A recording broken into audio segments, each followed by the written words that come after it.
ശനിദോഷവും ഗ്രഹപ്പിഴകളും ബാധിച്ചാൽ നമ്മളിപ്പോൾ സാധാരണയായിട്ട് ശനി നമ്മളെ ബാധിക്കുമ്പോൾ നമ്മൾ ശനീശ്വരൻ ശാസ്താവിനെയാണ് ഭജിക്കാൻ പറയാറ്.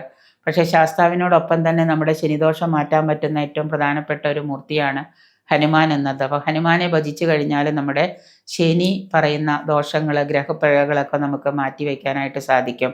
രുദ്രാവതാരമായ ഹനുമാനെ ഭജിക്കുന്നതും ശത്രുദോഷ ശാന്തിക്കും ശനിദോഷ നിവാരണത്തിനും ഒക്കെ ഉത്തമമായിട്ടുള്ള ഒരു മാർഗം തന്നെയാണ് ഹനുമാനെ ഭജിക്കുക എന്നുള്ളത്.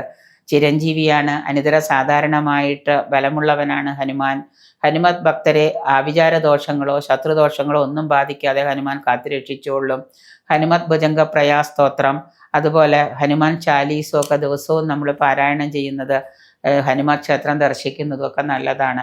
പക്ഷേ ഹനുമാനെ എന്ത് ചെയ്യുമ്പോഴും, ഹനുമാൻ ക്ഷേത്രം ദർശിക്കുമ്പോഴും ഹനുമാൻ ചാലീസ് പാരായണം ചെയ്യുമ്പോഴും അതുപോലെ തന്നെ ഹനുമാൻ ഭുജംഗ സ്തോത്രം നമ്മൾ ജപിക്കുമ്പോഴും ഒക്കെ നമുക്ക് എന്താണ്, വ്രതം വേണം. ബ്രഹ്മചര്യം ഉൾപ്പെടെയുള്ള വ്രതം അനുഷ്ഠിക്കുന്നത് നന്നായിരിക്കും. മത്സ്യമാംസാദികളൊക്കെ വെടിഞ്ഞ് വ്രതാനുഷ്ഠാനത്തോടു കൂടിയാണ് നമ്മൾ ഈ പറയുന്ന രുദ്രാവതാരമായ ഹനുമാനെ ഭജിക്കുന്നതെങ്കിൽ നമുക്ക് ശനിദോഷമൊന്നല്ല ഒരു ദോഷവും നമ്മളെ ബാധിക്കാതിരിക്കും. ഇപ്പോൾ ശനിദോഷം പൂർണ്ണമായിട്ട് ബാധിച്ചിട്ട് എല്ലാ ശനിയാഴ്ചയും ശാസ്താവിൻ്റെ ക്ഷേത്രത്തിൽ പോകുന്നുണ്ട് എന്ന് ചിലപ്പോൾ പോകാൻ പറ്റാറില്ല. എങ്കിലും നിങ്ങൾ ഈ പറയുന്ന വീട്ടിൽ തന്നെ ഇരുന്നുകൊണ്ട്, ഇപ്പോൾ വിദേശികളായിട്ടുള്ള ആളുകളാണെങ്കിലും നിങ്ങൾക്ക് വീട്ടിൽ തന്നെ ഇരുന്നു കൊണ്ട് നിങ്ങൾക്ക് വ്രതാനുഷ്ഠാനത്തോടു കൂടി നമ്മൾ ഈ പറയുന്ന ഹനുമത് ഭുജംഗ സ്തോത്രം നമുക്ക് ജപിക്കാം. ഹനുമാൻ ചാലീസ് നിത്യവും പാരായണം ചെയ്യാം.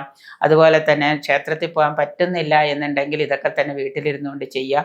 നിങ്ങൾ വ്രതം എടുക്കണം എന്നേ ഉള്ളൂ. ഹനുമാൻ ക്ഷേത്രം ദർശിക്കുന്നത്, നാട്ടിലുള്ളവരോ വീടിനടുത്ത് ഹനുമാൻ ക്ഷേത്രം ഉണ്ടെങ്കിൽ ആ ക്ഷേത്രം ദർശിക്കുന്നതും ഒക്കെ നല്ലതാണ്. അങ്ങനെ ചെയ്തു കഴിഞ്ഞാൽ രുദ്രാവതാരമായ ഹനുമാന്റെ പ്രീതി കൊണ്ട് നമുക്ക് എന്താണ്, ശനിദോഷങ്ങൾ മാറി നിൽക്കുന്നതാണ്. നമ്മളെ ബാധിക്കുകയില്ല ശനിദോഷങ്ങൾ. അപ്പോൾ ശനി ബാധിക്കാതിരിക്കാനായിട്ട് ശാസ്താവിനെ ഭജിക്കുന്ന പോലെ തന്നെ നമുക്ക് ഹനുമാനെയും ഭജിക്കാം.